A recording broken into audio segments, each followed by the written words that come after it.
Saludos República Dominicana y el mundo, ¿qué tal? Sean todos ustedes bienvenidos a una edición nueva de su espacio Ruta de Actualidad, nuestro encuentro cotidiano, la mejor forma de estar debidamente enterados de cualquier cosa que acontezca a nivel nacional e internacional, viajando siempre sobre la poderosísima señal de esta Metrovisión, estación favorita, televisión y multimedia, que cubre real y efectivamente la geografía nacional, nos permite el privilegio de estar en cada rincón de nuestra hermosa República Dominicana, pero también con la posibilidad de llegar a todos los rincones del mundo gracias a la transmisión que en tiempo real hacemos por la internet y también porque la señal está colocada en el satélite. Más de 25 años intentando criticar lo malo y resaltar lo bueno al margen de quien lo haga, y siendo también una plataforma para que los invitados e invitadas, que en no pocas ocasiones son los mismos protagonistas de las noticias, puedan expresarse de una forma libre y espontánea al margen de cualquier condición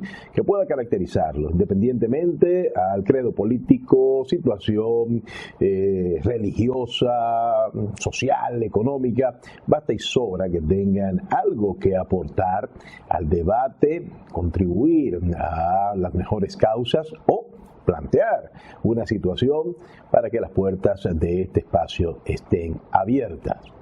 El tema lo suple el presente y por eso hacemos honor a nuestro nombre de Ruta de Actualidad, pero indiscutiblemente que la parte más importante de esta relación es usted, querido amigo o amiga, que nos regala el oro de su fidelidad, independientemente a las posibilidades que ya la tecnología permite para esos fines. Y por eso nuestro señor director, con sus hábiles y muy experimentadas y cotizadas manos, nos recuerda cuáles son las formas de contacto. Están ahí, aunque hace falta actualizar ese loguito que está del antiguo Twitter, ahora es el X, ya lo sabe nuestro señor director, para que le diga al destacado equipo técnico que haga esa actualización, pero usted puede utilizar esas formas de contacto, manifestar lo que le gusta, lo que no le gusta del programa y dejarlo conocer sobre situaciones que puedan estar aconteciendo en las diferentes comunidades, en la certeza de que luego de la comprobación nosotros vamos a intentar poner la lupa periodística para que las autoridades puedan tomar cartas de solución en esos asuntos. También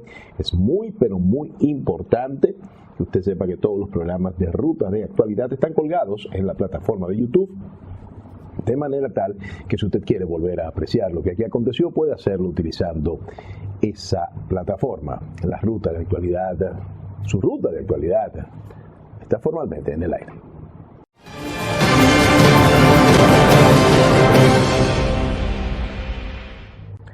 Amigos míos, el periódico Nacional de la fecha trae este titular que me recuerda mucho el comentario que hice hace unos días, específicamente la semana pasada, cuando aplaudí la decisión del señor presidente de la República de renegociar el contrato del Estado Dominicano con la empresa Aerodón. Ustedes saben, concesionarias de algunos de los aeropuertos y aeródromos de nuestro país. Lo hice sobre la base de la conveniencia que anunció el señor presidente de la República, beneficios que caminan en el orden de los 1.900 a 2.100 millones de dólares e incluso con un canon o un adelanto de 700 millones de dólares que serían utilizados en una serie de proyectos y de obras que van a beneficiar definitivamente, en caso de que se concrete, a la realidad nacional. Lo dije y lo repito, desde el punto de vista de la conveniencia estamos ante una buena renegociación que, como todas las negociaciones, una parte dice quiero, la otra dice tengo, y va a involucrar la extensión del convenio hasta el 2060. Estamos hablando que terminaría en el 2030 y se alargaría hasta el 2060 con esos beneficios que son muy diferentes en términos de resultados a favor del Estado Dominicano que lo que se pactó inicialmente en 1999.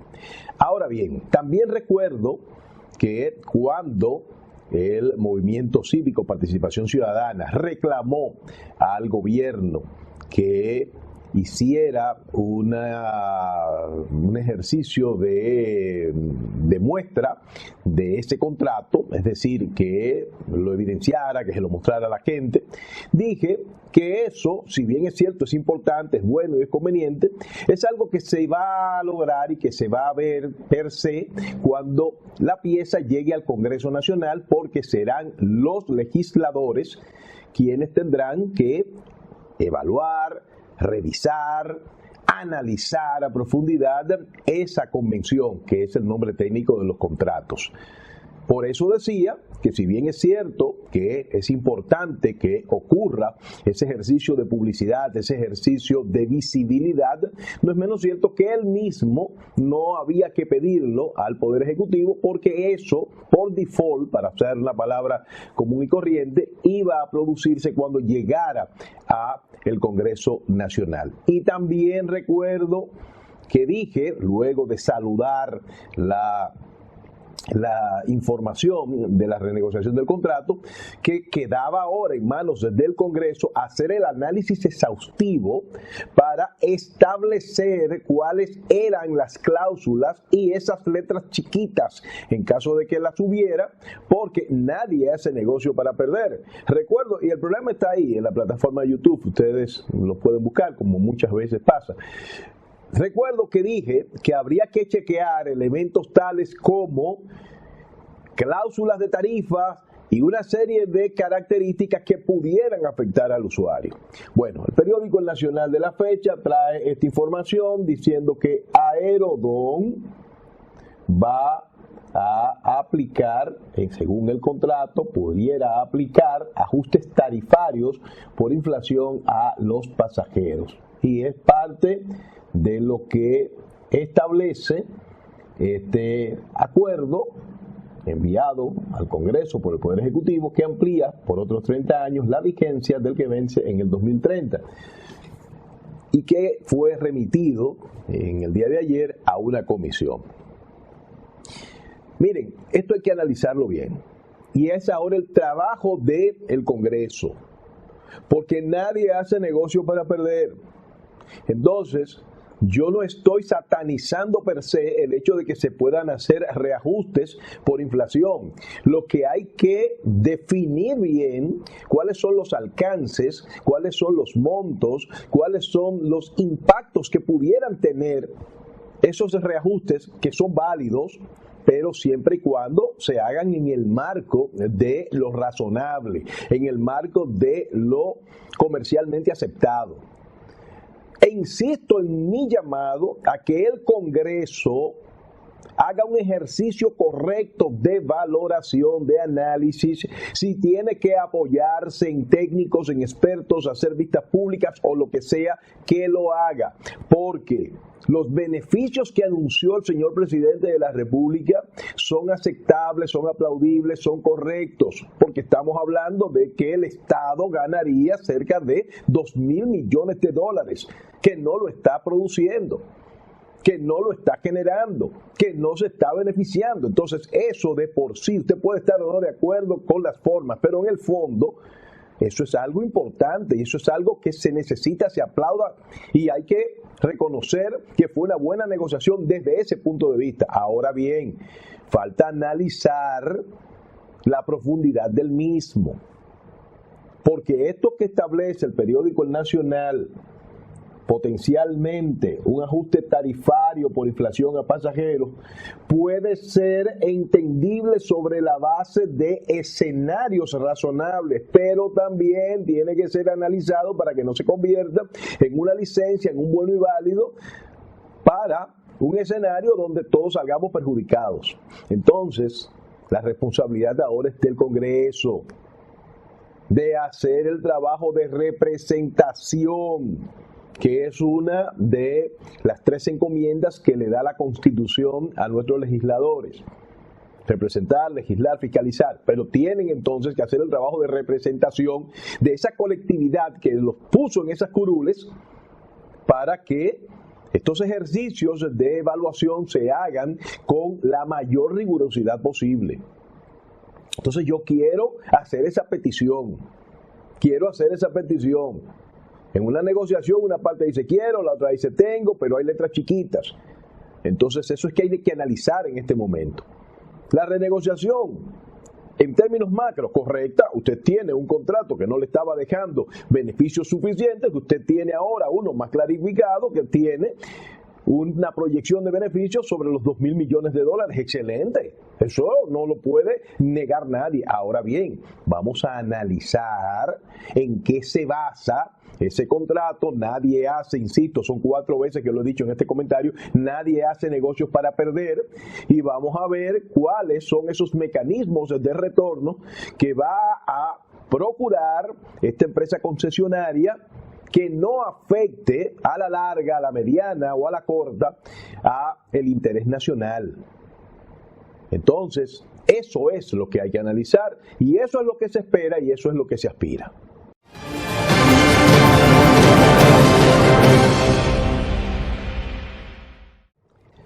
Querido público, el ex procurador general de la República, el licenciado Jan Alain Rodríguez Sánchez, aprovechó el permiso que se le otorgó para que pueda trabajar algunos días en su oficina, y ahí realizó una rueda de prensa donde anunció que un grupo de derechos humanos de la ONU acogió su denuncia y calificó de arbitrario su apresamiento, el que actualmente está en modalidad de arresto domiciliario, como ustedes saben, acusado de actos de corrupción. Él se refiere al grupo de trabajo sobre la detención arbitraria del Consejo de los Derechos Humanos de la ONU, que acogió un pedido de Rodríguez y llamó al gobierno dominicano a adoptar las medidas necesarias para remediar la situación sin dilación, diciendo que tiene que ser puesto en libertad de manera rápida, o sea, de manera inmediata. Miren, amigos y amigas que nos acompañan, lo primero es que yo estoy completamente en desacuerdo con este llamado que hace este grupo, que es un grupo de trabajo, léase, para que se entienda, una especie de comisión consultora técnica del Consejo de los Derechos Humanos de la ONU. Ellos recibieron una denuncia que hizo Jan Alain Rodríguez a través de sus representantes y han emitido este informe. Sin embargo, amigos y amigas televidentes, déjenme decirle algo. Ustedes me han escuchado, y lo sigo diciendo, que independientemente a la veracidad o no de la acusación que pesa contra el ex procurador general de la República, yo insisto en que parte de la instrumentalización del mismo tuvo mucho que ver con un elemento emocional, con un elemento de particularidad animosa. Yo creo eso en cuanto a lo que fue la instrumentalización de ese caso. El caso per se no, porque ese caso está judicializado y está en una de las fases de las 5 que componen el proceso penal dominicano. Entonces, esto que está solicitando este grupo de trabajo adscrito al Consejo de los Derechos Humanos de la ONU y a petición de los representantes legales del ex procurador Jan Alain Rodríguez, entiendo que es un desacierto desde el punto de vista jurídico. Porque primero, Jan Alain ya está judicializado. La medida de coerción que pesa en su contra es una medida de coerción que no juzga el fondo, sino que establece las garantías que el juzgador entiende deben darse para que él no se evada del proceso y se le fue variada. Entonces, cuando este grupo dice denle la libertad pura y simple, está determinando que es inocente y pudiera ser inocente, pero eso ya tiene que determinarlo un juez. Eso tiene que determinarlo un juez que después de haber pasado la audiencia preliminar, que es la que según nuestro ordenamiento juzga indicios que si son serios, graves, precisos y concordantes como para comprometer la responsabilidad penal de un imputado, lo envía a juicio de fondo para que ya de una manera oral, pública y contradictoria, con descenso si fuese necesario, se establezcan una de dos posibilidades: o es absuelto o es condenado. Entonces, ya eso está judicializado. Entonces, ya cuando este grupo dice es arbitraria la detención, ya ese proceso pasó, porque ya sus abogados tuvieron la posibilidad de haber hecho los reclamos correspondientes ante el juez de control que tenía esa fase del proceso. Y si se entendía que sus derechos en el debido proceso fueron vulnerados, pues entonces pudieron haber elevado un recurso de amparo alegando la violación de derechos fundamentales, y nada de eso se hizo. E incluso cuando una resolución de un órgano que esté establecido mediante tratados y que puede estar violentando derechos humanos o derechos de los derechos humanos, se pronuncia, lo hace después que se han agotado las diferentes fases en la jurisdicción nacional o las jurisdicciones nacionales en los diferentes países que pudieran darse un caso parecido. Y nada de eso es lo que ha sucedido aquí. Entonces yo soy de los que piensan que si Jean Alain entiende que su caso ha sido mal procesado, mal instrumentalizado, tiene los escenarios correspondientes para, defendiéndose, poder hacer valer esos argumentos.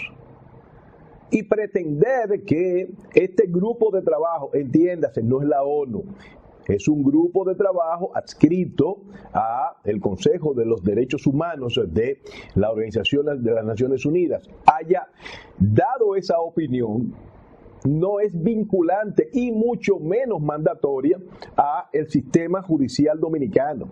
Fíjense que ni siquiera le está hablando al gobierno, le está hablando ya al Poder Judicial, porque eso ya está judicializado, porque ya eso pasó la fase de el sometimiento, la medida de coerción que se hace en virtud a la posibilidad o no que pueda tener un imputado de evadirse del proceso. Y para nadie es un secreto que Jean Alain fue detenido, si se quiere de una manera hasta irregular, pero fue detenido en un aeropuerto, que le encontraron una serie de mofas en la caja fuerte, unos plátanos, una serie de...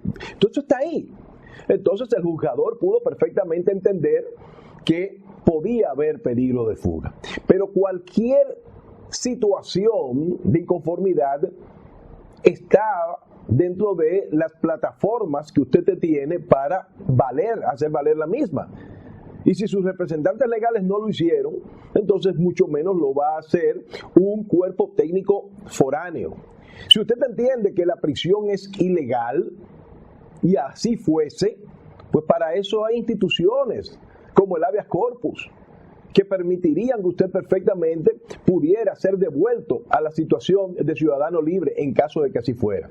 Pero la realidad es que este caso de Jean Alain está ya judicializado, está ya en parte del proceso, que lo que se tiene que pedir es que se haga con las debidas rigurosidades para que se le garantice el derecho a la defensa que él tiene, pero no sobre la base de una opinión, por cierto, que fue solicitada por él, por una institución que meluce, no tiene quizás todos los elementos, porque usted no puede tomar una decisión solamente con lo que le manda una parte, usted tiene también que oír la otra. No estoy diciendo, como dijo el Ministerio Público, la Procuraduría General de la República, y sale en prensa nacional, que Jean Alain está manipulando. No me atrevo a decir eso porque no tengo los elementos como para tanto, pero de que está presionando. Solo que no es válida esa postura y ese pedimento que está haciendo este grupo de trabajo. Fíjense cómo el periódico El Nacional hace una encuesta a sus usuarios y le pregunta: ¿debe la justicia de la República Dominicana acoger el pedido de la ONU sobre la libertad de Jean Alain? Y hay un 84% que dice que no. Primero, no es la ONU, insisto, es un grupo de trabajo adscrito a un órgano de la ONU, un grupo técnico. que está actuando a sugerencia, a petición del mismo Jean Alain. Y luego no tiene ningún tipo de vinculación ni de carácter mandatorio lo que pueda hacer frente a la justicia dominicana, que es soberana. Y porque no existe ningún tratado que, si lo hubiese, sí, tuviera fuerza de ley, siempre y cuando haya sido ratificado por el Congreso, pero tampoco existe.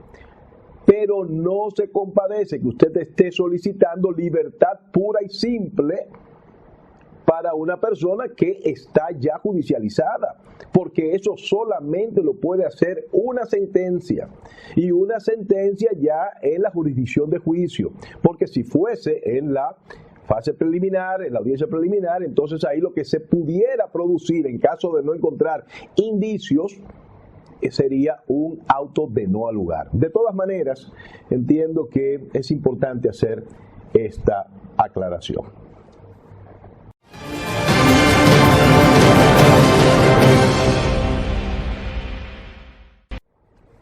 Querido público, quiero saludar esta información que nos hace llegar el viceministro administrativo de la presidencia, mi querido y especial admirado amigo, el doctor Andrés Lugo Risk, en el sentido de que un grupo de eurodiputados se han comprometido para poner la crisis en Haití en su agenda. Palabras, repito, de Andrés Lugo, luego de sostener reuniones con diversos diputados europeos, quienes se comprometieron a hacer los esfuerzos para someter una nueva resolución que ponga la problemática haitiana en uno de los primeros planos de su agenda. Ustedes saben que Andrés Lugo es el coordinador de la delegación que fue designada por el presidente Luis Abinader para dar a conocer el Pacto de Nación por la crisis de Haití, y sostuvo cerca de 20 encuentros con representantes de los estados europeos en Bruselas, Bélgica. Miren, amigos que nos acompañan, yo saludo esta iniciativa de hacer un periplo, que es lo que ha hecho esta comisión, por diferentes escenarios de la colectividad internacional a los fines de edificarla.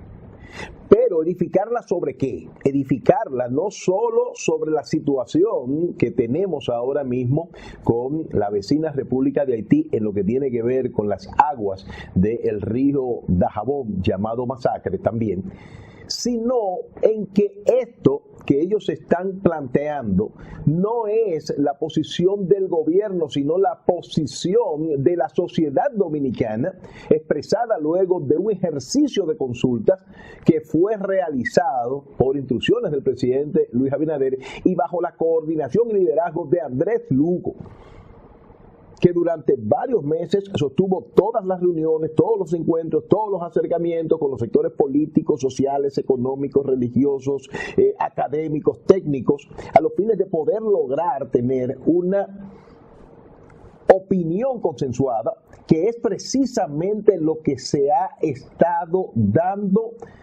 cuando se presentan en los diferentes escenarios estas conclusiones que, si bien es cierto, tocan lo que tiene que ver con el río Dajabón, también habla sobre la necesidad de una reacción de la comunidad internacional para que se produzca esa intervención de una fuerza multilateral que pueda poner control a ese territorio haitiano que está ahora mismo absolutamente controlado por la anarquía que producen las bandas armadas que siembran el terror, la muerte y todo tipo de desgracias en esa atribulada nación. Pero lo más importante, amigos y amigas televidentes, es que se ha logrado este nivel de concienciación en los diferentes escenarios, porque esta comisión se ha reunido en Washington con parte del establishment norteamericano, con legisladores, con amigos de República Dominicana, pero también con personas que pudieran tener un desconocimiento de lo que está aconteciendo y merecen ser debidamente edificados. Repito, no solo sobre lo que piensa el gobierno, sino sobre lo que piensa la nación a través de este consenso que se hizo y que, en el caso que estamos comentando, pues ha logrado que los eurodiputados puedan estar debidamente edificados y que puedan de alguna u otra manera colaborar con una posición de respaldo a lo que República Dominicana ha estado planteando desde el punto de vista de la necesidad de una intervención pacificadora. Yo felicito de verdad a mi querido amigo Andrés Lugo.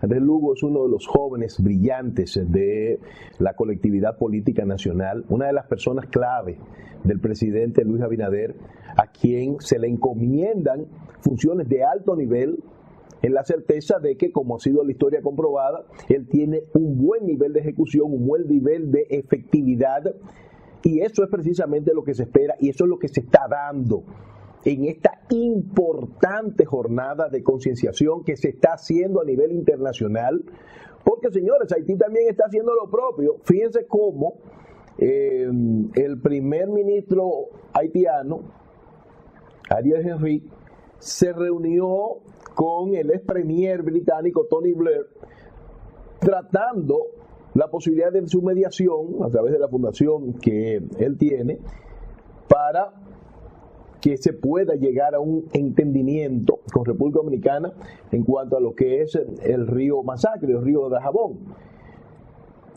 Entonces, estamos ahora mismo ante un escenario de lobby, un escenario de donde cada parte va a tratar de exponer su punto de vista. El punto de vista haitiano, que es completamente contrario a lo que establece el acuerdo de 1929. Y que esa mediación que ellos están buscando, entre comillas, una mediación que Ariel Henry negó desde el punto de vista de que primeramente decía que no sabía de quién era el que estaban haciendo el canal de trasvase, etcétera, etcétera, debió haberse dado precisamente en República Dominicana, como establece el tratado, mediante una conversación bilateral que permita que el uso binacional de las aguas pueda hacerse de manera adecuada. Pero bueno, eso no se ha podido. Ellos están tratando de crear su ambiente, su entorno internacional. Nosotros hemos estado primero procurando una posición colectiva y luego también pues presentándola al escenario internacional, los diferentes puntos clave, la participación del señor canciller Roberto Álvarez en la OEA, etcétera. Hemos estado haciendo nuestro trabajo y en ese sentido es que se inscribe estas diligencias que ha estado coordinando mi queridísimo y admirado amigo Andrés Lugo Risk, que en el caso que nos ocupa, pues lo hace acompañado del viceministro de Relaciones Exteriores José Julio Gómez Beato, del presidente de la Fuerza Nacional Progresista Pelegrín Castillo Semán y del diputado Juan Dionisio Rodríguez, lo que muestra una comisión multicromática, pero todos alineados, apareados y enfocados en lo que es el beneficio colectivo.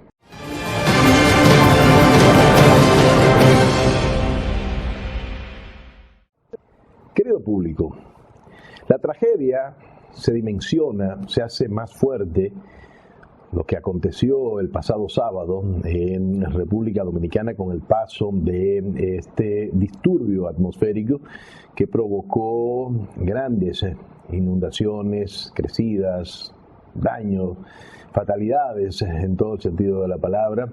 Esto, amigos míos, porque ha subido a 27 la cifra de muertos oficiales por este disturbio tropical que no tiene nombre.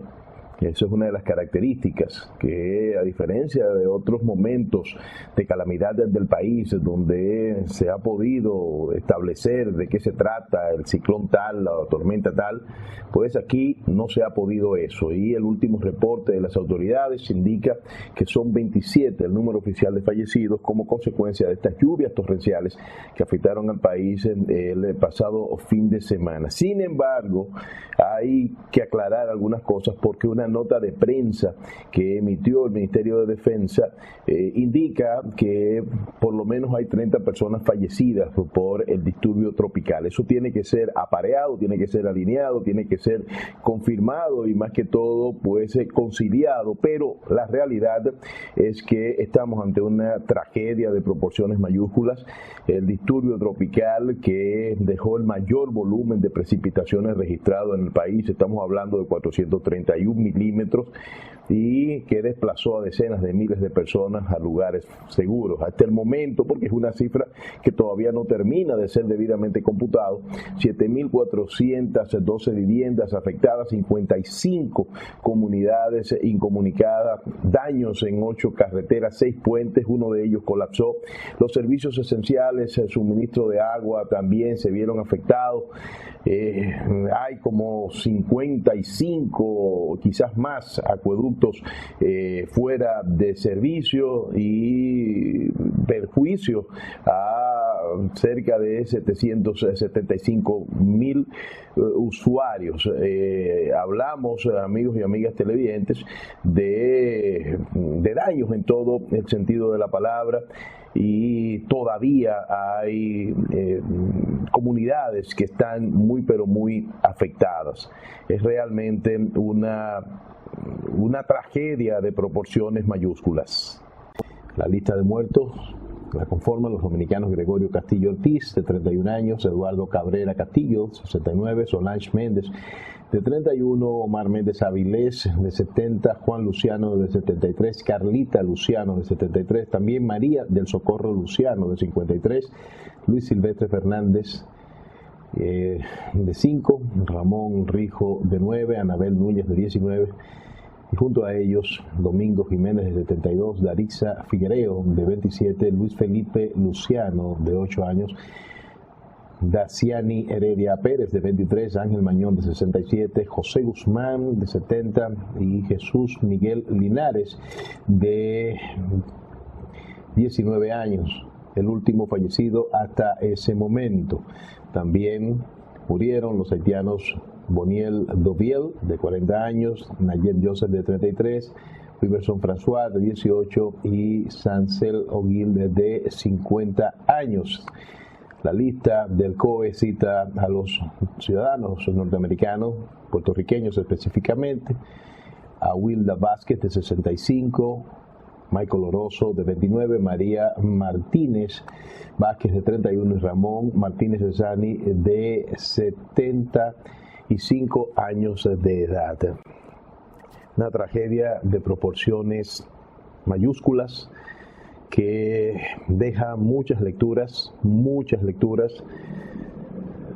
que muestran la fragilidad de la vida, pero por encima de cualquier cosa nos indica que tenemos como país el compromiso, la obligatoriedad de ya mirar de forma diferente estos fenómenos atmosféricos sin importar la clasificación. Porque lo que aconteció el sábado pasado fue más grande que algunos de los anunciados y clasificados ciclones y tormentas tropicales. Mucha gente, técnicos, expertos, atribuyen esto a las diferencias, a las mutaciones, a la nueva realidad del cambio climático que tiene una incidencia.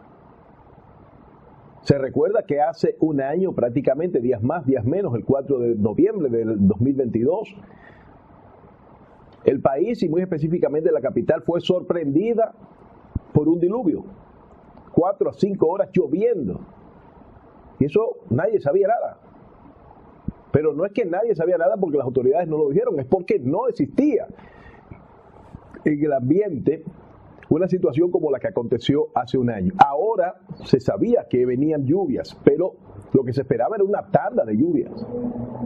Y lo que aconteció, ustedes lo saben, estamos todavía en una situación de duelo luctuosa precisamente por las consecuencias de esto que afectó al país en sentido general y que tuvo su epicentro de dolor en el Distrito Nacional, ponga usted en el Gran Santo Domingo, que aportó más de una docena de muertos.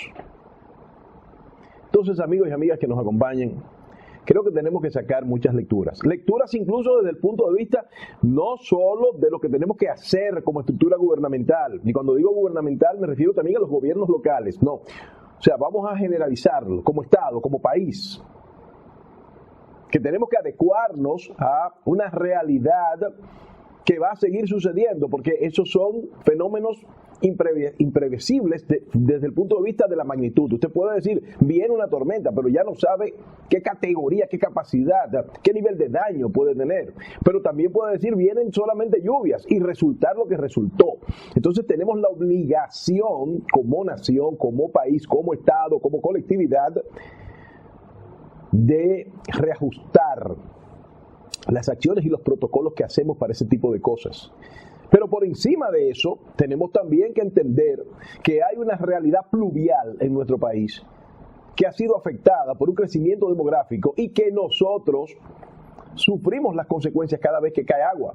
A eso usted le puede sumar también, y es válido, la inconsciencia ciudadana de gente que, viendo la posibilidad de peligro, pues sencillamente los reta. Eso pasa. Pero tenemos que revisar. Ya tenemos que entender que cualquier medida no es extrema siempre y cuando esté el riesgo de que las cosas se puedan ir de la mano. Lo que aconteció es algo que llena de dolor al país, también a Puerto Rico, porque una familia completa falleció en el derrumbe de la 27 de febrero. Que dicho sea de paso, ha abierto un debate, pero lo que se apertura ese debate, también hay lecturas que indican un drama humano, pero también la necesidad de que como naturaleza nosotros nos revisemos y hagamos esa obligatoria introspección. Porque miren esto, amigos y amigas televidentes. Esta señora sobreviviente del desplome dice, había mucha gente arriba, pero solo estaban grabando. Nadie nos fue a ayudar. Señores, eso es una característica de lo que se está viviendo. Que la gente está ya más atenta a convertirse en cronistas del morbo. Óiganme lo que les estoy diciendo, cronistas del morbo, que ir a ayudar a una persona. Y usted me dirá, bueno, pero se graba y eso inmediatamente adquiere una reverberancia y puede hacer que las personas, en este caso los responsables de la ayuda, actúen. Sí, usted lo hace, lo sube y se va a ayudar, pero no. Ella lo dice con dolor. Y nosotros tenemos con más dolor que admitir que esa es la realidad, que ese es el comportamiento que se está dando en nuestra sociedad. Y eso no es bueno. Eso no es bueno porque eso muestra una fibra descarnada. Eso muestra una ausencia de humanidad. Y ese es el primer paso para hacernos indolentes. Ese es el primer paso para sencillamente cauterizar la conciencia.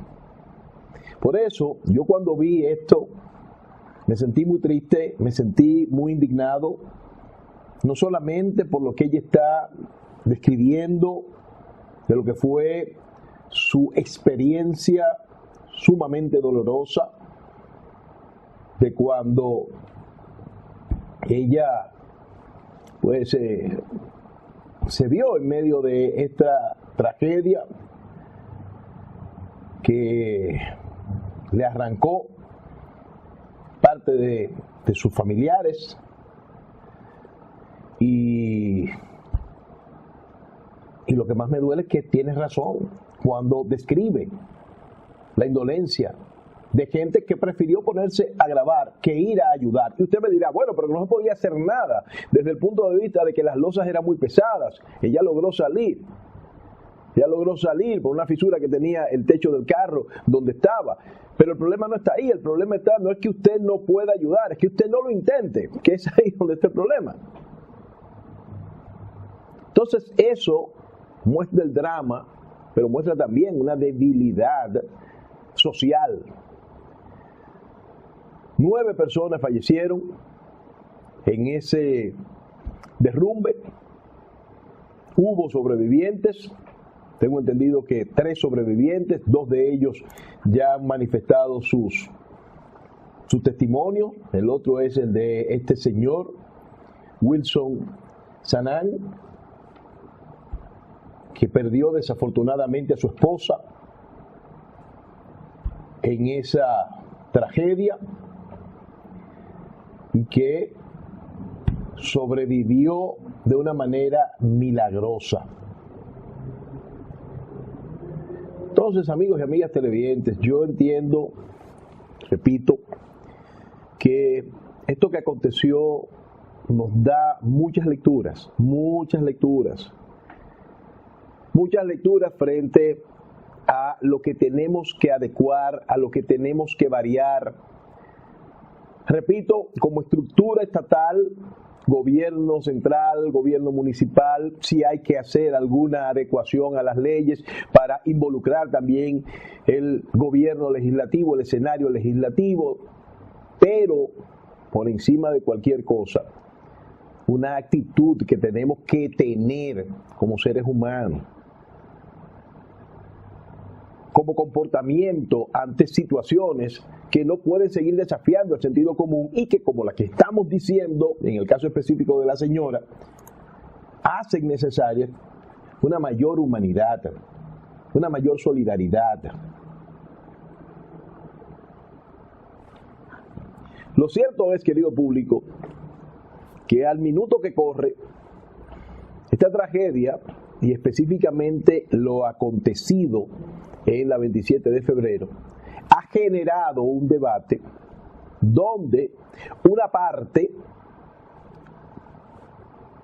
orienta la responsabilidad y o culpabilidad de lo sucedido a que la obra estuvo mal construida. La otra parte dice que no, que hubo una debilidad, una ausencia del mantenimiento correspondiente.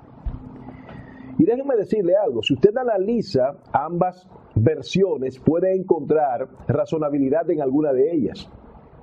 Sin embargo, no podemos negar que cuando se hizo la obra hace 23 años, hubo una serie de señalamientos sobre la base de algunas inobservancias, y esto no lo digo yo.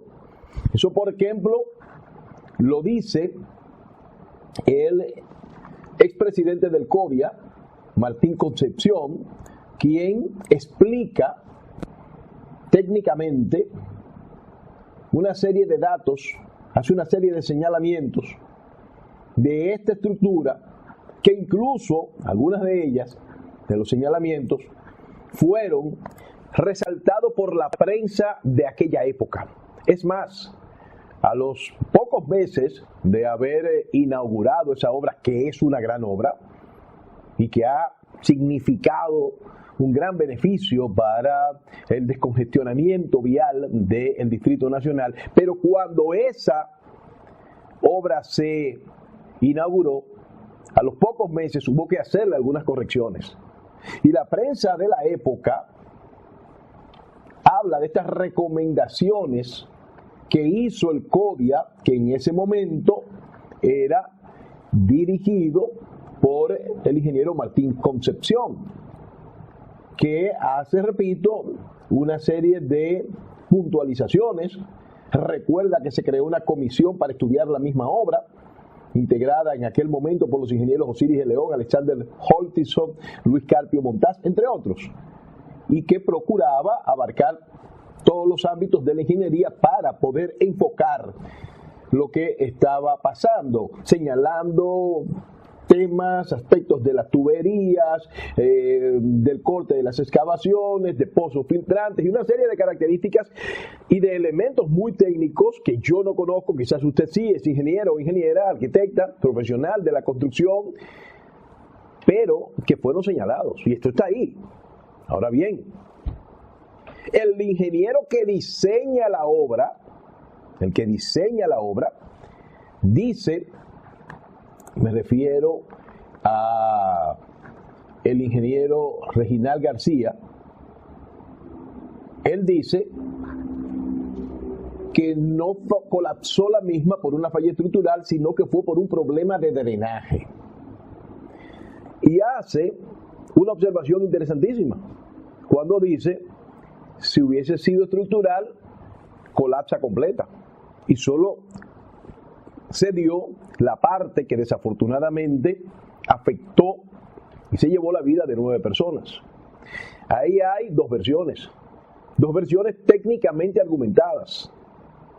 Entonces, hace necesario que una comisión de expertos determine qué fue lo que pasó. Sin embargo, yo admitiendo que no tengo conocimientos de ingeniería, sí recuerdo cuando se hizo ese señalamiento. Ruta de Actualidad, que no es un programa mío, es un programa suyo, querido público, amigo o amiga que nos acompaña, surge en 1998. Yo recuerdo cuando se dio esa situación de ese señalamiento y ese cuestionamiento, que en un momento dado se pudo haber pensado que era un argumento político, que aquello, que lo otro, pero estuvo ahí. Entonces se necesita que haya una valoración técnica, un experticio que establezca qué pudo haber pasado. Yo repito que no tengo los conocimientos, que solamente soy un aprendiz de periodista. Puedo decir que mi percepción es que hay no culpabilidades, pero responsabilidades en ambas vertientes. Porque si bien es cierto que hace 23 años se hicieron esos señalamientos, hay que ver qué pasó con los mismos, hay que ver si esas observaciones se corrigieron, y yo no recuerdo que se hayan corregido, por lo menos de manera satisfactoria, como para que el CODIA, que en ese momento dio una información, un informe, un señalamiento, un cuestionamiento, haya podido producir otro diciendo estamos satisfechos. Pero también toda obra tiene que tener un proceso de mantenimiento, un seguimiento. Usted no puede hacer una obra hoy y desentenderse de eso, y entonces pretender que con el paso del tiempo, con la ausencia de ese seguimiento, de ese mantenimiento, de ese monitoreo, entonces se mantenga igual. Máxime cuando se le han hecho algunos señalamientos. Entonces, yo aquí quiero reconocer no solamente la nobleza, sino la responsabilidad que ha tenido el presidente Luis Abinader cuando, en su acostumbrada comparecencia a comunicadores, periodistas, influencers, opinadores, X cosas, que hace en Palacio Nacional, se refiere al tema, como es natural, y dice que en el derrumbe de la 27 de febrero, refiriéndose al derrumbe de la 27 de febrero, que en 23 años no se actuó. No se actuó y que él cargaba con 3 de esos años. Yo le voy a decir algo. Usted puede estar o no de acuerdo con el presidente Luis Abinader. Es muy probable que no esté de acuerdo porque hubo una gran parte de la población que votó en contra, independientemente de que ahora mismo tiene números que según las encuestas lo ponen por encima. Pero hay una parte de la población aglutinada en la oposición que no está de acuerdo con el presidente Luis Abinader. Usted puede estar en ese grupo, pero hay que reconocer que eso que está haciendo es un ejercicio de responsabilidad, es un ejercicio de nobleza y es un ejercicio de valentía. Porque, señores, lo lógico es que en estructuras tan fundamentales haya un seguimiento constante. Lo lógico es que cada vez que pase un evento atmosférico en el país con una buena cantidad de pluviometría, es decir, de mucha agua, se haga rápidamente, después que pasa ese acontecimiento, un ejercicio de supervisión para ver si las cosas están como deben estar. Y yo no recuerdo que eso se haya hecho en estos 23 años. Yo no recuerdo ese protocolo. Si hay y si se hizo, bueno, pues entonces que muestren esos informes, ese detalle, esa acta, ese levantamiento que se hace cuando usted hace algo. Yo no recuerdo.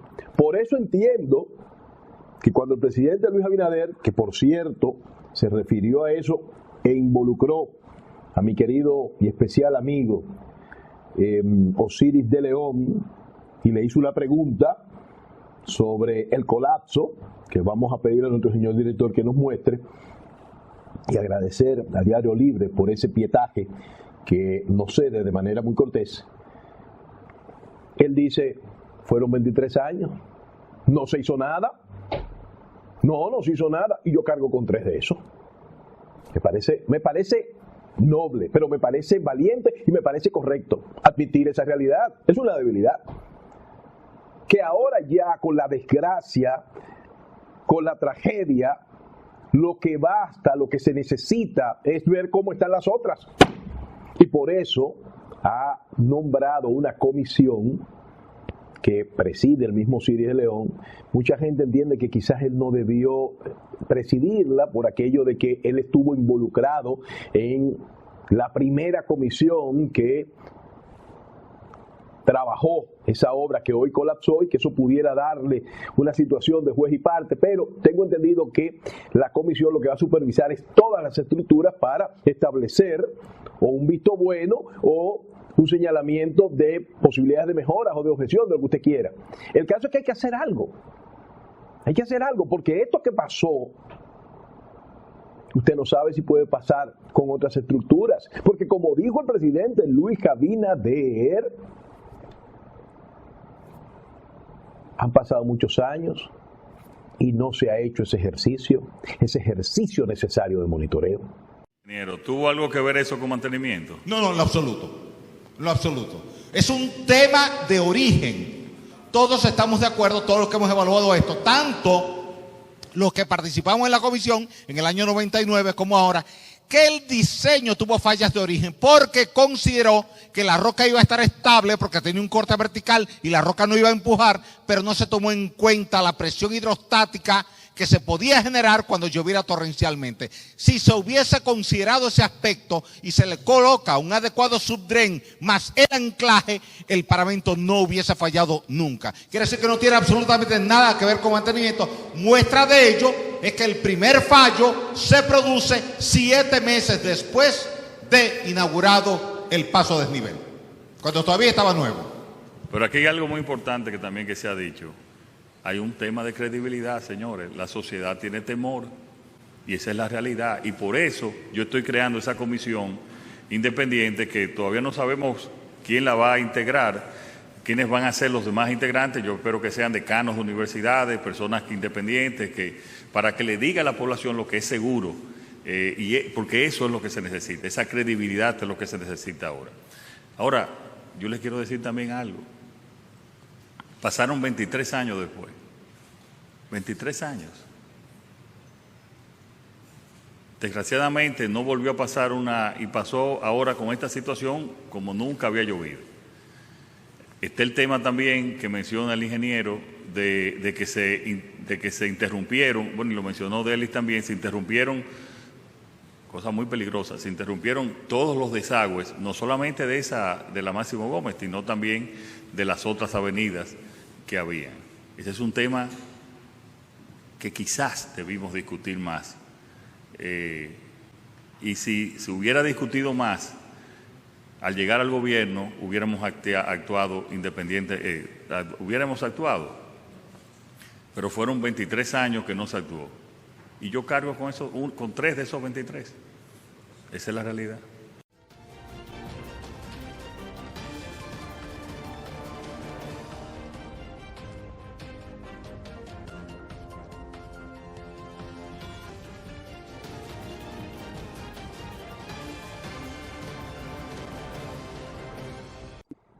Y bien, mis amigos, hasta aquí mi trabajo del día de hoy. Nos vamos a reencontrar en una próxima ocasión cuando el reloj diga que es hora de aperturar otro capítulo de esta saga que camina sobre los 25 años de historia, donde usted es la parte más importante de la relación y nosotros intentamos criticar lo malo y resaltar lo bueno al margen de quien lo haga, siendo al mismo tiempo una plataforma para que cualquier persona que tenga algo que aportar o algo que denunciar en nuestro espacio lo pueda hacer siempre dentro de las circunferencias que el respeto y las normas de la buena comunicación así lo indiquen. Yo soy Duvernay César.